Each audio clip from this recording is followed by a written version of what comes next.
Success is not luck. It's a decision executed daily. I am Renzi Barreto and this is my story. Working for more than 15 years, I followed yung footsteps and system na naituro sa akin.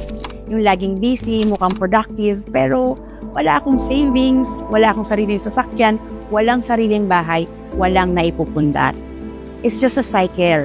Gising sa umaga, trabaho, uwi. Then, repeat. Pagod ka, pero hindi ka umaangat. I was trapped. And that's the hardest part. Yung sobrang sipag mo, pero hindi ka umuusad. I had a family to support and dreams na lagi kong pinopostpone. And deep inside my heart, alam ko hindi yun yung buhay na gusto. But like most employees, I stayed. Kasi ang alam ko, secured ako. Until one moment changed everything. And habang nasa ospital ako, na-realize ko na kapag pala tumigil ako sa trabaho, tigil din yung income ko. And dun ko na-realize na wala pa pala talaga akong securities.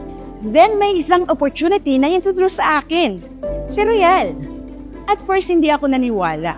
Pero hindi ko ma-ignore yung mga results na nakikita ko. People were earning. May mga cheque sila, may mga sasakyan, nakakapag-travel, may mga bahay. Meron silang sistema at merong direksyon. So I made up my decision. Hindi lang basta mag-try, but I commit. 2012, I started part-time. And in just 2 years' time, kinita ko ng mas mabilis yung resulta at trabaho ko ng 15 years. That's why 2015, I resigned. Hindi siya naging madali. May takot din ako, may duda din ako. But I prayed and stayed on track. Through Royal and my team, and sa guidance ng mga mentors ko, I was able to reach my goals na akala ko dati, imposible.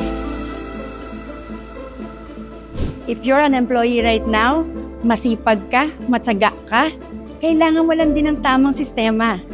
Kayang-kaya mo rin.